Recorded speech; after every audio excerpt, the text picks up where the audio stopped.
बहनों की बेहतरी के लिए हमारी सरकार काम कर रही है। इसलिए लाडली बहना योजना भी लगातार जारी है। जोरदार अभिनंदन करो लाडली बहना योजना का।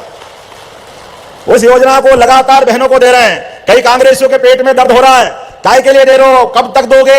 अरे भाई, तुम तो रोते रहोगे और हम पैसे देते रहेंगे, यह हमारी सरकार का भाव है।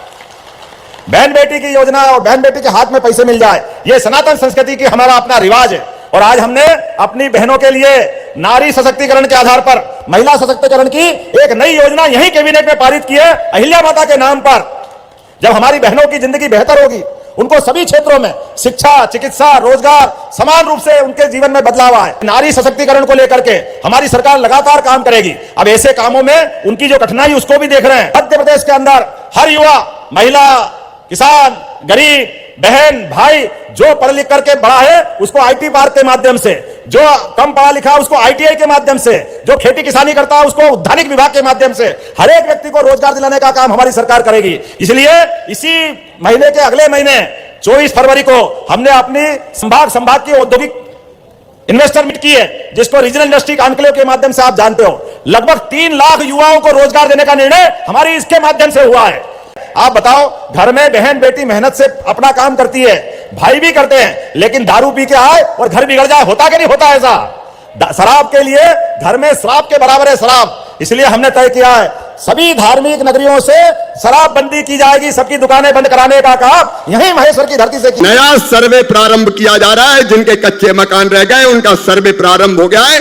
एक एक गरीब का सर्वे में नाम जोड़ के उनको पक्का मकान दिया जाएगा, कोई चिंता ना करें। हमारी बहनों को लखपति दीदी बनाना है। लाडली बहना लखपति दीदी बने, प्रधानमंत्री जी का संकल्प है। और ये लखपति दीदी बनाने को भी 312 करोड़ 74 लाख रुपए की राशि दी गई है। नमस्कार दोस्तों, मोहन यादव जी ने नारी सशक्तिकरण में सभी लाडली बहनों को एक खुशखबरी दे दी है। जी हां दोस्तों, फरवरी की किस्त 1500 रुपए की दी जाएगी और लाडली बहना तीसरा चरण की जो उसका फॉर्म है उसको भी फरवरी से भरा जाएगा। तो सभी लाडली बहनों के लिए सबसे बड़ी खुशखबरी है। तो चलिए आगे देखते हैं कि तीसरा चरण उसमें हमने और अपात्रता की शर्तें थी वो हटा दी।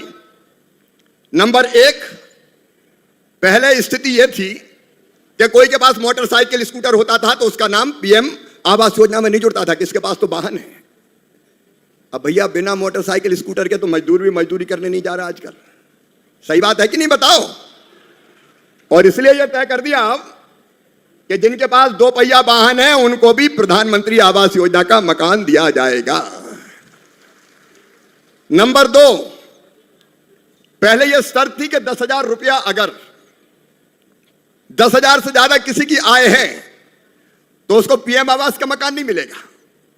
अब बनाना लखपति दीदी है तो 10,000 से ज्यादा आमदनी तो करवा नहीं है, तो बेचारी दीदियां रह जाएंगी।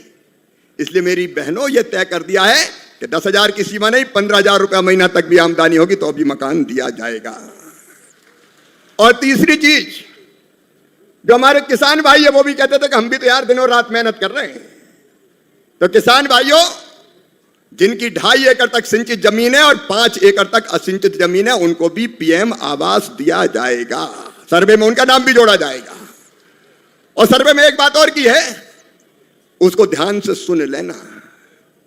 कई बार कहीं गांव में कई लोग शिकायत करते हमारा नाम तो। योजनाओं से जुड़ी जानकारी के लिए RKG न्यूज को जरूर सब्सक्राइब करें ताकि कोई भी नई योजना सबसे पहले आपके फोन में जरूर आए। एक टीम, कई बार यह भी हो जाता था कि थोड़ा बहुत दे दिया तो जुड़ गया, नहीं तो रह गया। ऐसा भी पहले उदाहरण आए में।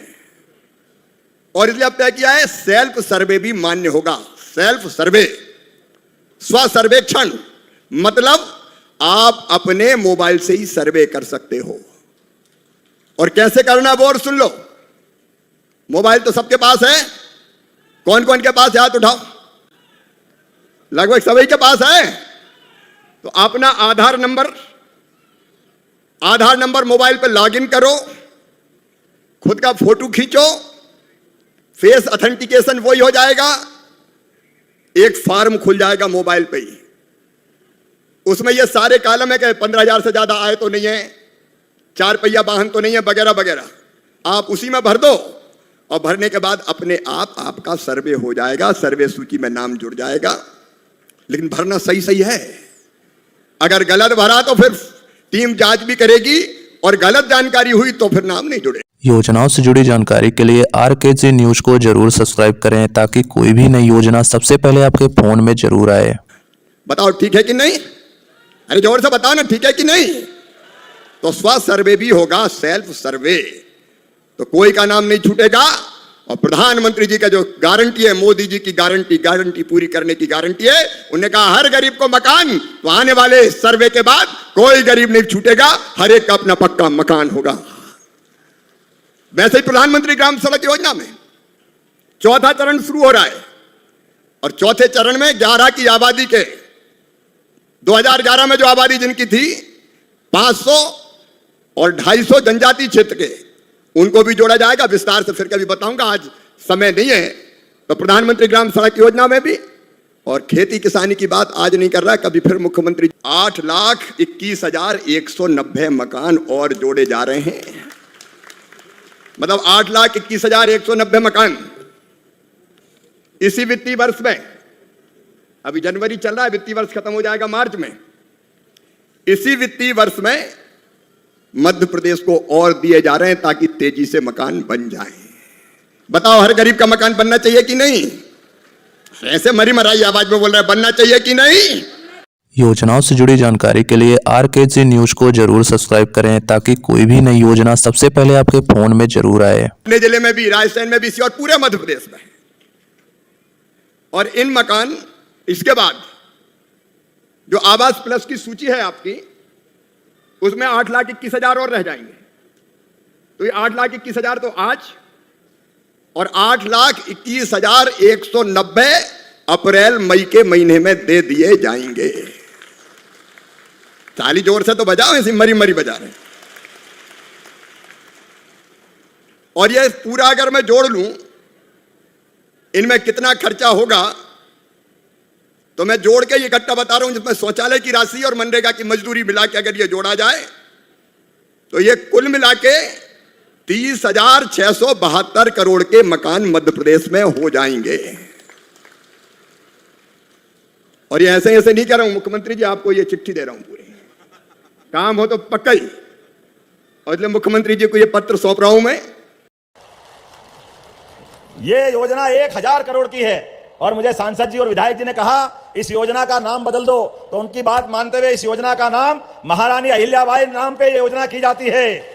अपनी बहनों के लिए नारी सशक्तिकरण के आधार पर महिला सशक्तिकरण की एक नई योजना यही कैबिनेट में पारित की है, अहिल्या माता के नाम पर।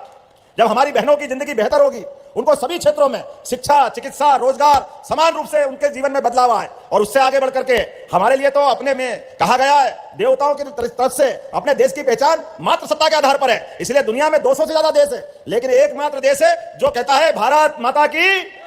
कोई कभी अमेरिका माता बोलता है, कोई इंग्लैंड माता बोलता है, एकमात्र देश है जो मात्र सत्ता को मानता है। और हम तो अपनी वसुंधरा से जुड़ते हैं। हम तो आज 9 ग्रह में एकमात्र ग्रह पृथ्वी माता है जो अपने संस्कार से जुड़ती है। इसलिए हमने कहा कि नारी सशक्तिकरण को लेकर के हमारी सरकार लगातार काम करेगी। अब ऐसे कामों में उनकी जो कठिनाई उसको भी देख रहे हैं। योजनाओं से जुड़ी जानकारी के लिए RKG न्यूज को जरूर सब्सक्राइब करें ताकि कोई भी नई योजना सबसे पहले आपके फोन में जरूर आए। के लिए घर में शराब के बराबर है शराब, इसलिए हमने तय किया है सभी धार्मिक नगरियों से शराब बंदी की जाएगी। सबकी दुकानें बंद कराने का काम यही महेश्वर की धरती से किया है। लगातार समाज हितैषी, अब बहन बेटी घर में है, दारू पी के आ गए भैया, अब वो उनको संभालो के बच्चों को संभालो, रोज झंझट होती थी, 50 झगड़े होते थे, पूरा घर परेशान। तो हमने कहा ये धीरे धीरे करके आपकी तो महेश्वर, मंडलेश्वर नगर परिषद में दुकान बंद, एक भी दुकान यहाँ शराब की नहीं मिलेगी, और उज्जैन से भी बंद करने वाले हैं। क्या ओंकारेश्वर, क्या ओरछा राजा राम की नगरी, क्या नर्मदा का उद्गम अमरकंटक, कहां ओंकारेश्वर, कहां सलकनपुर की मैया, कहां कटनी में मैहर की माताजी, सारे स्थानों पर 17 जगह दारू की दुकानें बंद करने का हमारी सरकार के द्वारा निर्णय किया है और नीतिगत फैसला लिया है, खाली बोल नहीं रहे।